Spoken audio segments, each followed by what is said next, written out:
परिवार में सुख शांति से जीवन व्यतीत कर रहा था।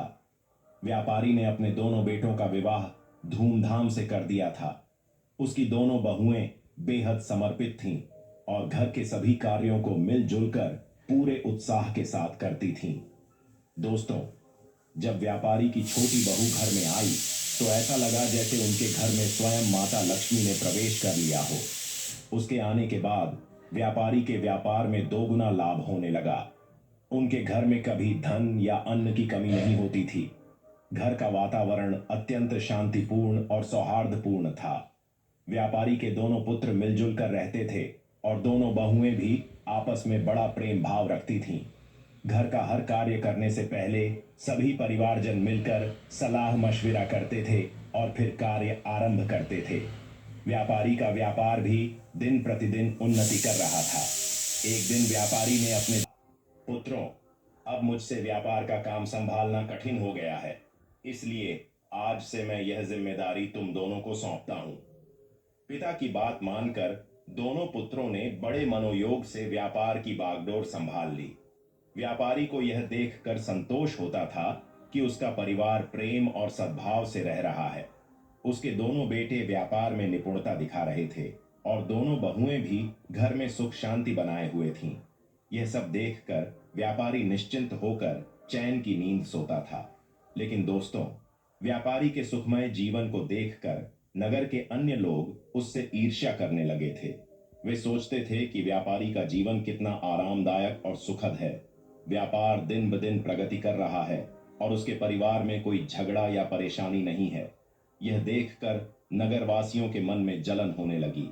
भगवान शिव ने गौ माता से कहा, हे गौ माता, जैसे एक बड़ी मछली तालाब में छोटी मछलियों को फलते फूलते देखकर भयभीत होकर उन्हें निगलने की कोशिश करती है, वैसे ही मनुष्य दूसरों की प्रगति देखकर उन्हें पीछे खींचने का प्रयास करता है। इंसान अपनी सफलता से जितना प्रसन्न नहीं होता, उससे अधिक वह दूसरों की तरक्की देखकर बेचैन हो जाता है। एक विद्वान ने ठीक ही कहा है कि मनुष्य अपने दुख से उतना परेशान नहीं होता जितना वह दूसरों के सुख से व्यथित होता है। इसी जलन के कारण नगरवासी व्यापारी के प्रति षड्यंत्र रचने लगे। उन्होंने सोचा कि किस प्रकार उसके जीवन को कष्टपूर्ण बना दिया जाए। नगर के कुछ लोग व्यापारी के कुल पुरोहित के पास गए और बोले, हे पुरोहित जी, आप यहाँ अभाव में जीवन व्यतीत कर रहे हैं, जबकि आपका यजमान ऐश्वर्य और वैभव से परिपूर्ण जीवन बिता रहा है। वह अपनी बहुओं के हाथ का स्वादिष्ट भोजन कर रहा है और सुख संपत्ति का आनंद ले रहा है। पुरोहित ने कहा, आप लोग यह सब क्यों कह रहे हैं? आपकी बात का अभिप्राय क्या है? तब नगरवासियों ने बताया, पुरोहित जी, याद कीजिए, व्यापारी ने आपको आखिरी बार अपने घर कब बुलाया था? अगर वह आपको यज्ञ और पूजा के लिए नहीं बुलाएगा तो आपकी आय कैसे होगी? आपको दान दक्षिणा कैसे मिलेगी? यदि यह स्थिति बनी रही तो आप और आपके परिवार को भूखा रहना पड़ेगा।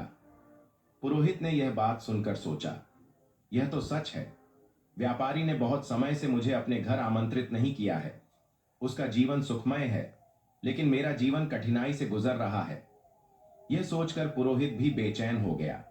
नगरवासियों ने पुरोहित से कहा, अगर आप चाहते हैं कि आपका जीवन सुखद बने और आपको दान दक्षिणा मिले, तो आपको ऐसा उपाय करना होगा जिससे आपके यजमान के घर में कुछ कठिनाइयां आएं। जब उसके घर में अशांति होगी, तभी वह आपसे समाधान मांगने आएगा और आपको हवन पूजन के लिए बुलाएगा। इतना कहकर नगरवासी पुरोहित को भड़काकर अपने अपने घर चले गए। नगरवासियों की बातों से प्रभावित होकर वह पुरोहित चिंता में डूब गया और सोचने लगा, अब मैं ऐसा क्या उपाय करूं जिससे व्यापारी के घर में कलह और उसके व्यापार में हानि होने लगे। तभी वह पुरोहित अपने गुरु के पास सलाह लेने गया और उनसे कहा, हे गुरुदेव, कृपया मेरी सहायता करें। यदि आप मेरी मदद नहीं करेंगे तो मेरा परिवार भूखों मर जाएगा।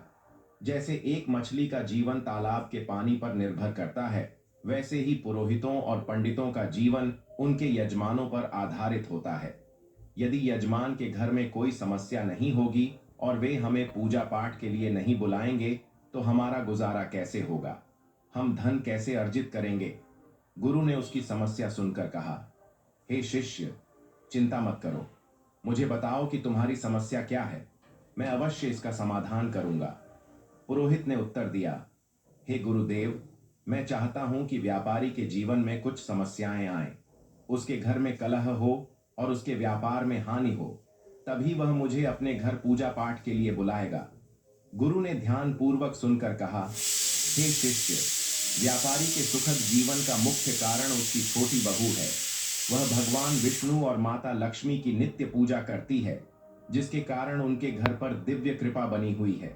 जब से वह बहू इस घर में आई है, तब से व्यापारी का जीवन धन धान्य से परिपूर्ण और सुखमय हो गया है। ऐसी धार्मिक और गुणवान स्त्री जिस घर में होती है, वहां कभी अभाव नहीं होता। यह सुनकर पुरोहित ने कहा, हे गुरुदेव, यदि ऐसा है तो क्या कोई उपाय है जिससे व्यापारी के घर में अशांति और व्यापार में हानि हो सके। गुरु ने कहा, तुम चिंता मत करो, तुम्हें बस एक सरल उपाय करना है। व्यापारी के घर जाओ और उससे एक पीतल का लोटा मांग लो। उस लोटे को अपने घर ले जाकर रख लेना। जब तुम ऐसा करोगे तो कुछ ही समय में व्यापारी के व्यापार में हानि होने लगेगी और उसके घर में कलह शुरू हो जाएगी। उसके बेटे आपस में झगड़ने लगेंगे और उसके जीवन में कष्ट बढ़ जाएंगे। तब वह तुम्हें अपने घर पूजा पाठ के लिए बुलाएगा। गुरु की सलाह सुनने के बाद पुरोहित ने उनका धन्यवाद किया और अपने घर लौट आया। अगले दिन सुबह स्नान ध्यान करने के बाद वह व्यापारी के घर पहुंचा। व्यापारी उस समय आराम कर रहा था।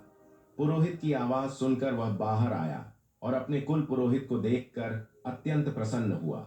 उसने उनका स्वागत किया और कहा, आइए पुरोहित जी, इतने दिनों बाद आपके दर्शन हुए हैं। सब कुशल मंगल है ना। पुरोहित ने जवाब दिया, सब ठीक है, बस इधर से गुजर रहा था तो सोचा कि आपसे मिल लूं। फिर वह अपनी मीठी बातों में व्यापारी को फंसाने लगा। कुछ देर बाद उसने कहा, व्यापारी जी, मुझे थोड़ा पानी दीजिए। व्यापारी पानी लाने के लिए जाने लगा। तभी पुरोहित ने कहा, पानी पीतल के लोटे में लाइए। व्यापारी मुस्कुराते हुए बोला, जैसा आप कहें पुरोहित जी। इतना कहकर व्यापारी अंदर चला गया।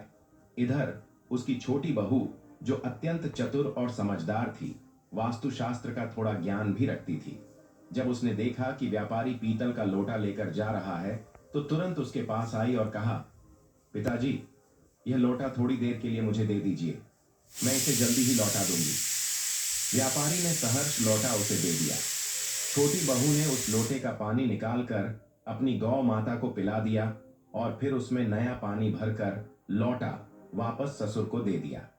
व्यापारी ने वह पानी पुरोहित को दिया। पानी पीने के बाद पुरोहित ने कहा, व्यापारी जी, यह पीतल का लोटा बहुत अच्छा है, क्या आप इसे मुझे दे सकते हैं। व्यापारी हंसते हुए बोला, पुरोहित जी, यह तो बहुत छोटी बात है, आप इसे अपने साथ ले जाइए। पुरोहित मन ही मन प्रसन्न हुआ और सोचने लगा, आज मैंने व्यापारी के सुख चयन पर प्रहार कर दिया है, अब उसके घर की खुशियां समाप्त हो जाएंगी।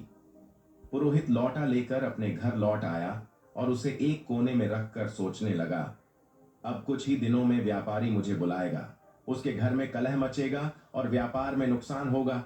तब मैं पूजा पाठ करके उससे अच्छी दक्षिणा प्राप्त करूंगा। इन ख्यालों से पुरोहित बेहद प्रसन्न था और बेसब्री से इंतजार करने लगा कि व्यापारी कब उसे बुलाता है। दिन बीतते गए, लेकिन 20 दिनों के बाद भी व्यापारी की ओर से कोई बुलावा नहीं आया। पुरोहित थक कर पुनः अपने गुरु के पास गया और बोला, हे गुरुदेव, मैंने आपके निर्देशानुसार व्यापारी से पीतल का लोटा मांग लिया था, लेकिन अब 20 दिन बीत चुके हैं और व्यापारी के जीवन में कोई समस्या नहीं आई है। वह तो पहले की तरह सुख शांति के साथ अपना जीवन व्यतीत कर रहा है। गुरु ने यह सुनकर अपनी दिव्य दृष्टि का उपयोग किया और आंखें बंद करके स्थिति का अवलोकन किया।